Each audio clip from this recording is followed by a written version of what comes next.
I'm Ava DuVernay, and I'm so pleased to welcome you to this day that we've been waiting for so long. So this these seats will be filled with the cast and the creators and all of the people behind this wonderful final episode. So let's just jump in and get started. All right, look at them. Aren't they beautiful? They're fantastic, and they're all here. Exciting. So let's get started and just dive in. As the only other person to take the reins of this twice, besides Mr. Lucas, what was the difference between your first day working on Rise of Skywalker and your first day working on Force Awakens? What happened in the middle? Were you more confident? Were you just as scared? What happened? Well, first of all, thank you, Ava, for being here. We're very lucky to have you. Thrilled to be here. I think the difference is that the pressures shifted. We didn't know at the beginning of Force Awakens exactly what it would look like to have Daisy Ridley and Adam Driver and Oscar Isaac and John Boyega. And, what would that cast be like? And we had to figure it out and discover it. The first day of Rise of Skywalker, we sort of knew some of those things. We knew those things were working. What we didn't know was everything else. And this was wrapping up, not one film, not 3 films, but 9. And so the responsibility was significant. And the movie, this is a pretty big picture. The scale of the movie is pretty enormous. And we knew that none of that would matter, none of it would work if you didn't care deeply and track with the people. So the most important thing, the people, we were good with. We knew we had this incredible cast who I think have gone above and beyond anyone's expectations and are truly spectacular in the film. Just to continue to ask you though, this is doesn't have a comic book to follow the story. There's no blueprint for this. This is coming out of you and Chris's head.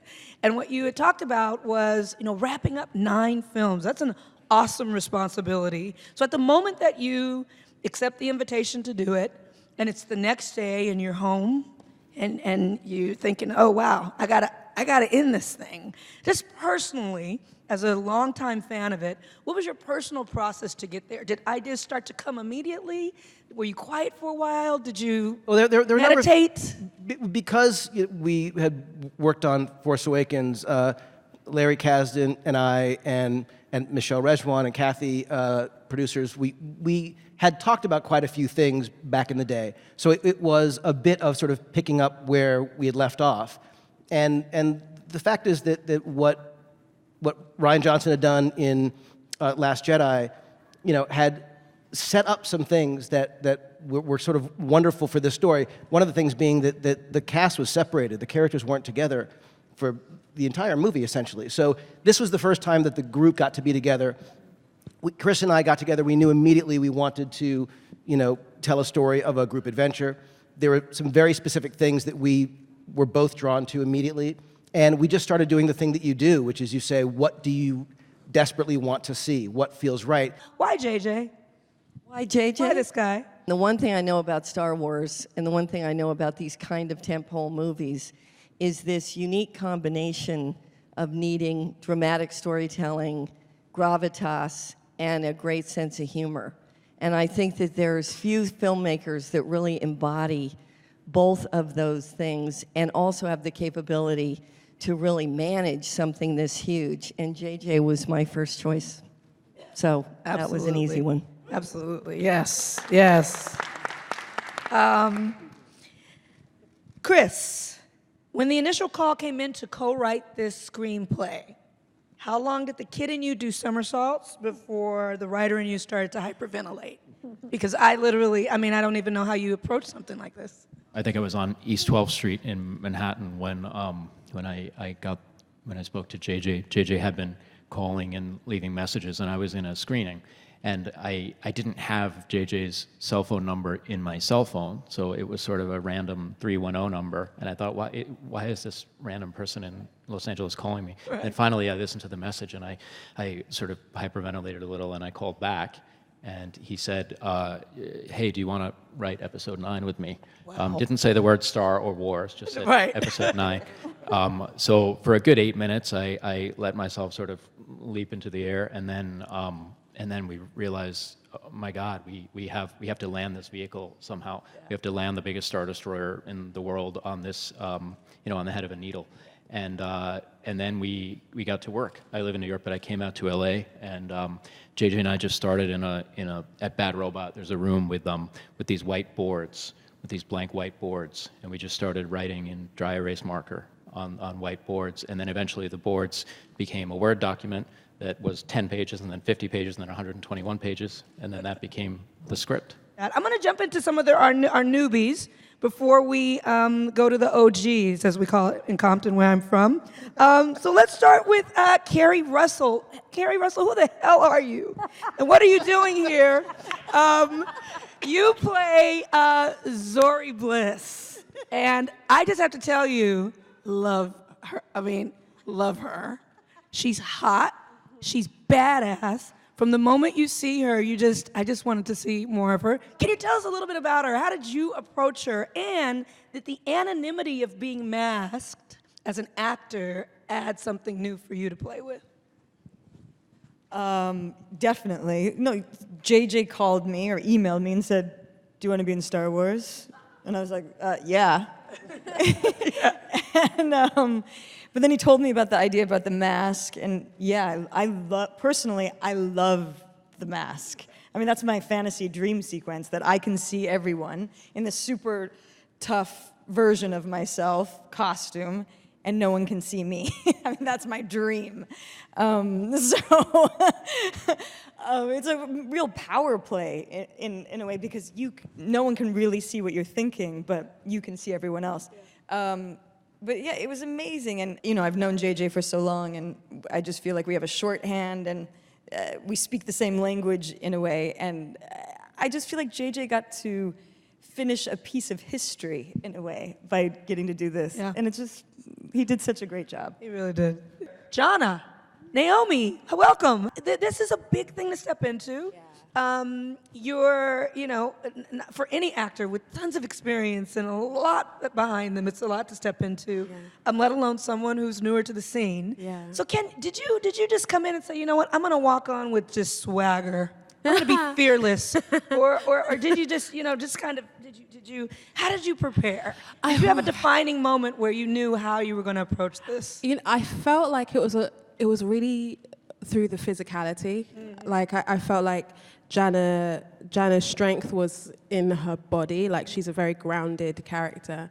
So when I got to training, that's when I started to be like, okay, I got this. Right. Okay. Like, being able to do pull-ups and horse riding, and then I guess with that came like confidence that I hadn't previously experienced, and then working with JJ and figuring out like what the balance was between, strength of a character, but also a vulnerable side. Someone with a heart. We don't always have to just be like strong and fierce, but you can also, sometimes vulnerability is strength at the same time. So kind of finding that balance was really interesting. And I feel like we found it by the end. I mean, literally, and also, like, because we watched it yesterday, I'm not being funny, like, I left it, like, my heart was beating so hard, and it's the most visually beautiful thing I've ever seen. It makes you feel like a child, and there was an element of feeling like a child on set that, I mean, it's like the whole cast allowed that to happen, and JJ was the one who allowed us to be here, so yeah, very grateful. Yes, well done. Kelly Marie Tran, you're back. You're back. What was the camaraderie like on set, getting the gang back together? Like I said, as you're watching it, it's just so heart expanding to see everyone in the same scenes together. What was it like actually doing it? It was really wonderful. I think that from the last film, there seems to be such a, bond between everyone. And then also the new guys. Like, everyone just feels, it sounds so cheesy and so cliche, and it is, but it truly feels like everyone's a family, and we're all just there to have fun and be part of something that's so much bigger than us as individuals. And that's a really cool thing to share with people, so. It felt like these scenes denoted community, right, in the scenes within them, but they also were very closely connected to Carrie. And so I wanted you to chat a little bit about, the feeling on the set around doing that work in her absence. Yeah. I think for myself, I can only speak for myself, there is sort of this idea that, JJ has talked about ending 9 films, and Carrie was such a big part of all of that. So I think for me personally, there was a lot of wanting to honor this thing and do right by this thing. Joonas, Chewbacca, why? Love it. Why has he endured? Why do we love him? What are the qualities that endear him to us? You've thought about him more than the rest of us. What is it? I mean, for that, we have to go back to 1977 or whatever, and when George found Peter Mayhew to play this character that was supposed to be, nobody knew what it was going to be, and it's that thing where you don't know going into these things how it's gonna look, and I think Chewbacca's endurance has to do with the fact that Peter's unique physicality that I sort of inherited and I try to bring on screen. It created this character that moves not quite like a human. It's very unique, the way Chewbacca appears on screen, and the way he's. So that's what created the memorability of that character, and what people, even if they haven't seen Star Wars, they might know what Chewbacca is, and that's what I'm a custodian of. And that's what I've taken. And when Peter passed this last year, I was heartbroken. But I like to think that in this film, I attempted to do him justice. And while working with this incredible cast, I'm really happy that we're part of something that's so much bigger than ourselves, but that we still get to play and have fun in. And for that, I'm forever grateful to be a part of this. Anthony Daniels, the great. Can we give him a round of applause? Immense respect to you, sir. You've been in all of the Star Wars episodes. This is your final walk as C-3PO. It's been a joy to watch you through every film. So thank you for what you've given. It's Thank really you for fantastic. saying that, and thanks to everybody who has kind of been fond of 3PO over the years. Some of you will be there. Yes. Thank you very much. More than fond. We love him. Can you just sum up your journey as an actor? You've done something in these films that hasn't been duplicated, that no one else has done. You've touched every one of them. You've worked across all of the worlds, all of the planets, all of the ideas and the stories. I don't know how you'd start to summarize it, but maybe you can try. Well, I've just realized in the last few months something that I hadn't ever got before. Because I've been in all of them and all the spin-offs and stuff, I am so close to it. And I said it's rather like having your nose up against the planet. You can't see how big that planet is. And gradually now, I'm beginning to get a perspective on it. And that comes from talking to fans, to people who say what Star Wars has meant to them over the years. It's meant something completely different to me. It's a job. It's kind of fun. It's kind of awkward sometimes. As we all know, it's not a smooth ride. But finally, I'm getting to see it almost from the other perspective, and that's the perspective of the audience who've been there all this time. And I'm really glad to have survived all this long enough to get this perspective. You've got a unique perspective that no one else has. Right. Thank you. Richard E. Grant. Your Twitter last night was epic. Your tweet was epic. You were on cloud nine after seeing this film. I'd just like you to talk a little bit about your reaction to the film for those who did not see. Can you get back to that moment and share with us what you felt? I thought that Disney would sue me for You were very emotional. because I think that you're not supposed to say anything about it, but I didn't tweet any spoilers about it at all. But having seen it first when I was a theatre student when I was 20 years old, and before any of the younger cast were even born, it's an extraordinarily emotional thing to see just the passing of time that goes through all of these movies. And it felt really like a combination of everything that I've read in the Bible, Greek mythology, The Wizard of Oz, all, rolled into one in this extraordinary summation of the whole story that delivers an emotional wallop at the end that I was totally unprepared for, and I was wiped out, and I barely slept. So thank you very much for having me. Mr. Williams, so your career is much bigger than movies for many people, and it is for me. And I just wanted to talk a little bit about Lando and how you approached it as an actor, coming back to a part so many years later. Did you look at the previous films? Did you just, use the script that was in front of you? What was your process as an actor to get back to him? I have a lot of admiration for this young man called Monsieur J.J. Abrams. Yes. And it was pretty much, when I worked with George, that was an opportunity to work with somebody who was really extraordinary. And here again, I have an opportunity to work with somebody who's really extraordinary. Actually, we worked together when he was doing Lost. I played myself playing a killer, which I thought was a very interesting idea.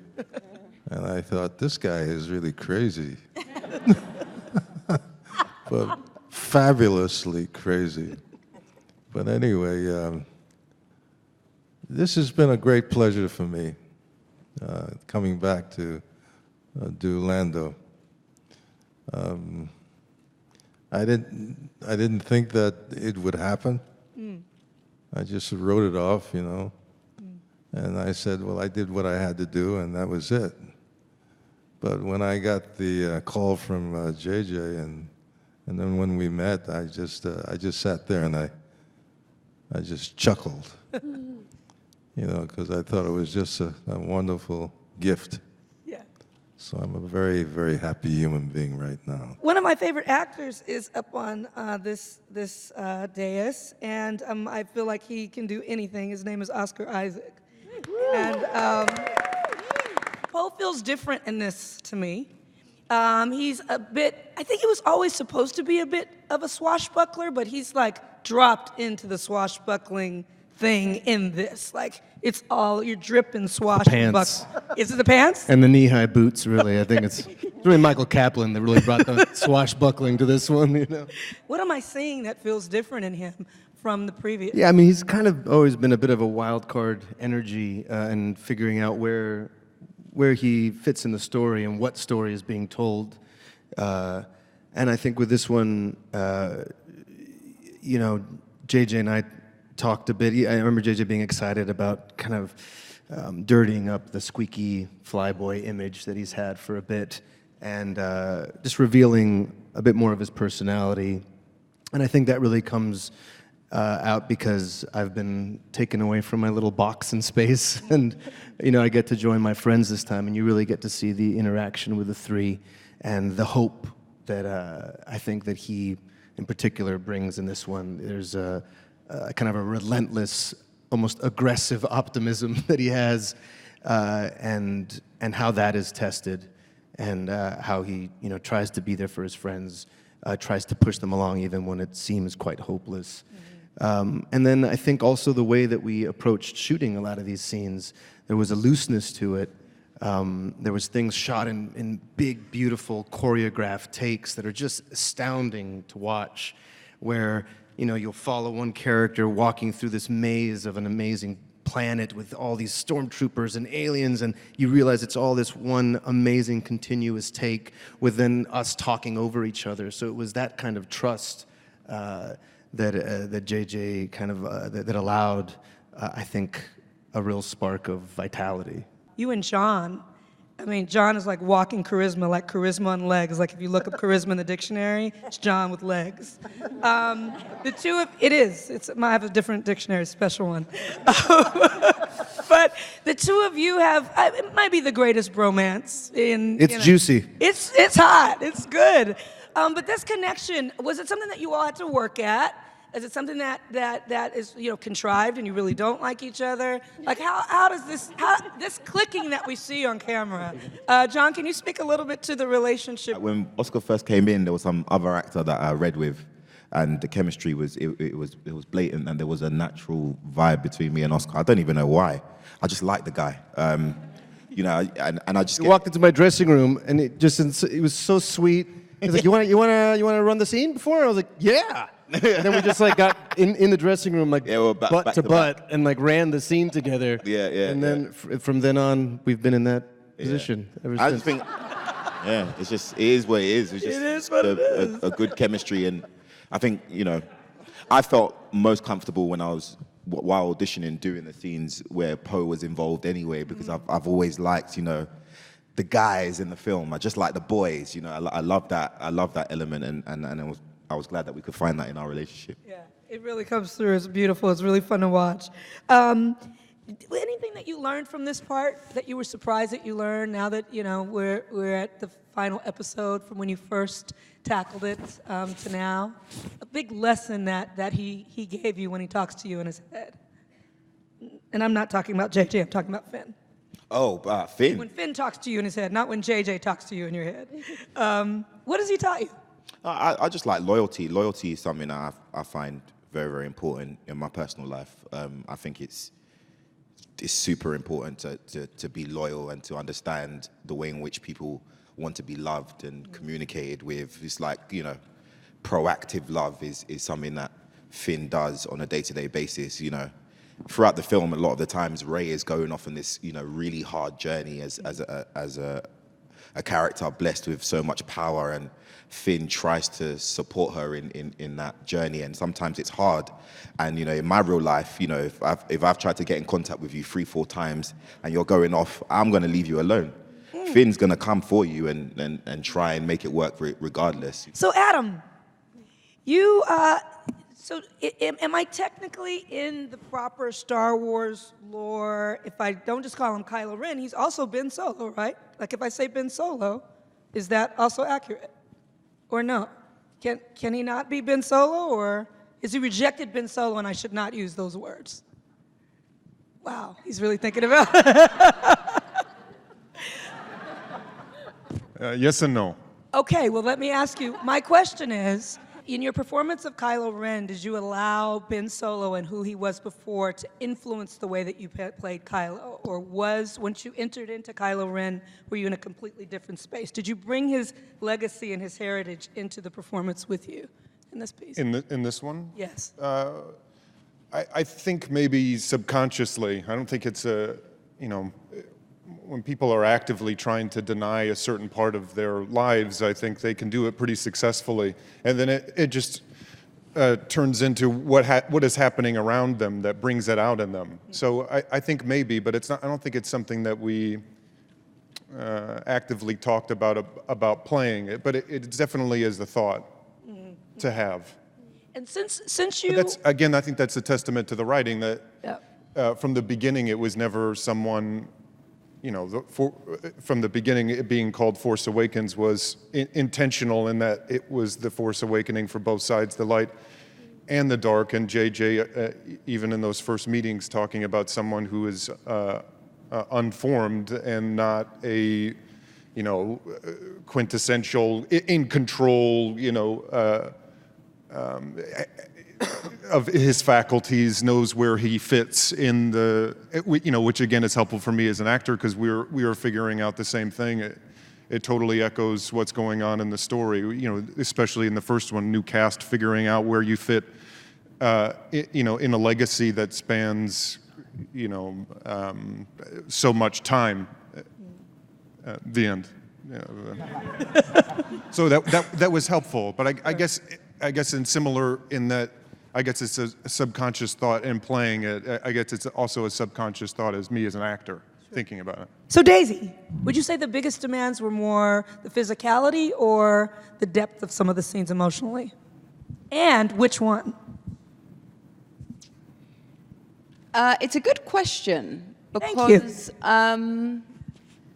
with the physical stuff, you train and train and train, and then the adrenaline helps you like on the day to like do the thing. But obviously the stamina needs to be there for you to continue to do the thing.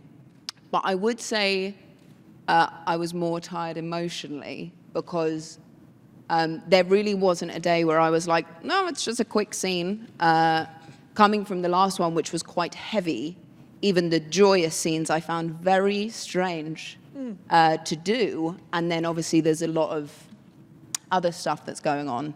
And it's also tricky because understanding what JJ was asking of me, I'd be like, I know what you're asking, I just can't quite get there yet. So that was probably the most tricky thing, and sustaining that emotion. And there's more of a, I would say, like a singular intention that was was tiring, because as well, even in the emotional scenes, there's like a physical containment that is tiring. So really, I've not answered the question, and both things were hard. But what was it about the joyous scenes that created more of an obstacle for you? It's just so strange because I've gone from, a film with a lot of being like, please be my friend, Luke. And he's like, go away. And I'm like, no, please. And then, very emotional stuff with Adam. So coming back was so great, but it would be so, easy to just flow into it that then you're like, am I acting? Like, is this what is required? Because I'm basically bouncing off of Oscar and John and Joonas and Anthony in such a joyous way that you just feel like you're having a chat with your pals. Right. So it's not like difficult in like a way, but it's strange wondering how that general vibe is going to translate into a scene. So for George, it was really important to him that these films mean something. That they aren't just, popcorn films, that there's some universal truth to them, that something is being conveyed, that this is soul food. It's supposed to stick to your ribs. And he wanted to say something through the ones that he worked on. You're the only director that's done it more than once besides him. So in this final piece, I always hate getting this question, but I'm going to give it to you anyway, my friend. What does this mean, and what do you want to say with it? That's a terrific question. I like to think that when you're working on something, especially something, and I say something like this as if these kind of things come along all the time, and they never do. And I'm still grateful to that call from Kathy. The truth is that there's the movie that you're presenting to the world, and then there's the thing that you're doing, not necessarily secretly, but meaningfully. We live in a crazy world. We live in a crazy time. And Star Wars for me was about hope. And it was about community. It was about the underdog. And it was about bringing people together and seeing all oddballs represented, and the most unlikely friends and the most unlikely places, and the family that you make is really your family, And so to tell a story that is, of course, a giant spectacle and a sort of, like you say, the blockbuster wrapping. But the thing that mattered to me most, more than all the spectacular, unbelievable, I would argue, best work ILM has ever done, all the departments going beyond expectations, the thing that matters, I would say, most and only in the film is really the people who are sitting here, and what you're watching, and the eyes of the characters, and the heart of the characters. So for me, rather than give away sort of themes that Chris and I talked about doing, from the beginning, and what our specifics are, I will say that it really is about hope, and it's about coming back to a sense of possibility, about unity, and if Star Wars can't do that for us, I don't know what can. And now it's your turn. Time to ask questions. Here we go. Ma'am in the front. Yes, you. Here's a mic coming for you. Hi everyone, Kira Lynn with Hollywood First Look Features. This message is for JJ and Chris. Being able to sit down and write a screenplay of this magnitude, I want to know what it was like when you guys realized that it was finished. Like you were done with the story. Like, I can only imagine what that would be like. Is it finished? Is it? Ha-ha. Well, there was a moment in the process when JJ and I were agonizing over something in the third act, and we were in a room with Michelle Rejwan and Kathy and JJ and I, and we couldn't seem to get it, and we went outside the room, and Rick Carter, the production designer, sort of legendary production designer, said, "I think the reason you and JJ can't write this scene is because you don't want Star Wars to end." And I looked at JJ, and we knew he was right, and then we had to go and write it. And then, of course, the movie is remade, on the set, and remade in editing, and remade in scoring, and remade in all kinds of ways. So we kept rediscovering the story. But I have to say, it was I think both of us mourned the moment when we typed the characters' names for the last time. I mean, the moment of joy you have when you type, Lando, and type some words underneath Lando is something that is indescribable. But also the moment of sadness and longing when you type it for the last time is memorable. What Chris said. I will only add that when I called Chris about asking if he would be willing to do this, and you screamed because you were such a Star Wars fan, which I had been told. I was such a fan of Chris's, had read a number of his screenplays, and Argo I thought was just so beautifully written, and I needed to have someone writing this with me who would, from the very beginning, remind me of how much Star Wars meant, who hadn't been inside of it before the way I had. And I said to Chris at the very beginning, if you do this, you're going to be with me the whole time to the very end. And Chris, being the humble man that he is, made some self-deprecating joke about how I won't want him around, whatever. And we were together throughout production, throughout post, in the trenches with Michelle, with Kathy, kicking every tire, shaking every tree, doing everything we could to make sure that we were telling the best possible story we could. And I cannot tell you how grateful I am for this gentleman's partnership on this movie. Yeah. Just questions for JJ. Can you tell me about the process of integrating Carrie Fisher into the film and how you worked her to the story, the footage you had found from The Force Awakens, and what that process is like, even emotionally, for you and everyone involved?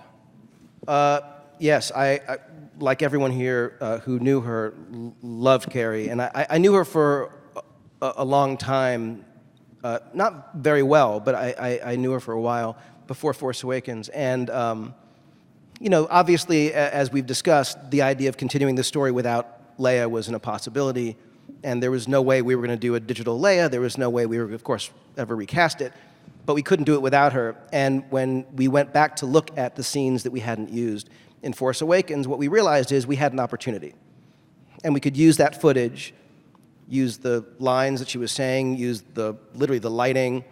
That was amazing. Okay, watch this. The lighting.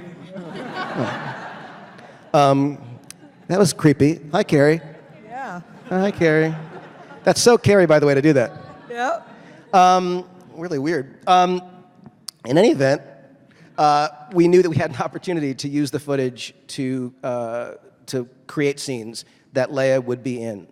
And of course, had Keri been around, and it's still impossible for me to believe that she isn't, because we've been editing with her for about a year, and she's been very much alive with us in every scene. And it ended up being, if we had Keri around, would we have done some different things here and there? Of course we would have.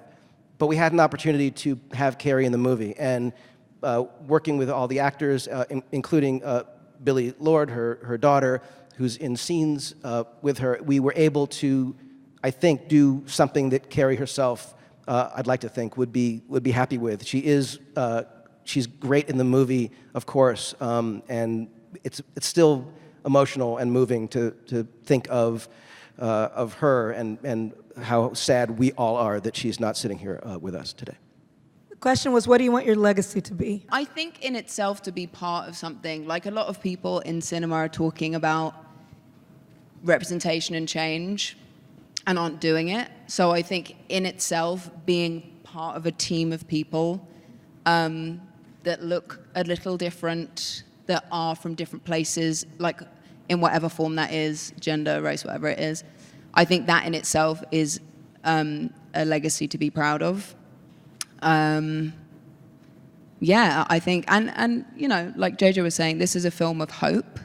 And I think we are reflective of the world at large. There are a lot of people up against magnificent forces that are fighting the good fight, and and the characters aren't real, but what they're doing is perilous in cinema. So to be able to portray, even a tiny part of that in this crazy world is very special. Hi, congratulations on all the work that you guys have put in. My question is for John Boyega. I remember way back when you did Attack the Block and you had your first junket with like a press conference table.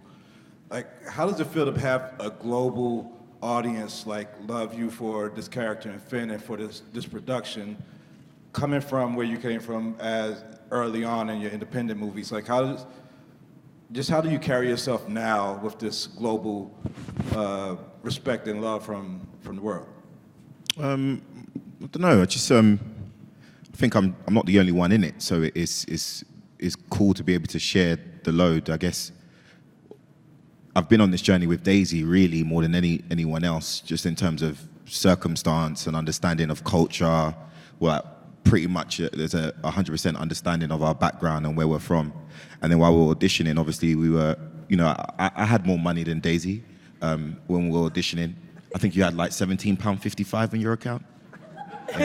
And it was in minus too, so she was definitely going over the transaction limit, and we were just able to relate on that, even that kind of level where it's most of the time actors have this kind of like kind of mystery about the personal things. We stripped that bare, and I think that having this connection more than anything, like if I feel any type of way, or if I experience something that's weird, or if I'm at a store and I'm like, oh, I just saw something, I always just message Daisy, because I just know that that's somebody that would 100% relate. And I guess this way has been my way of experiencing the whole thing, but it's definitely also been a huge life change for all of us, and that in itself is exciting. Thank you, JJ. Thank you, everyone here. Thank you, Kathleen, for being the shepherd of this beautiful story, and thank you all for being here. Can't wait till you see it. You're gonna love it. Thank you.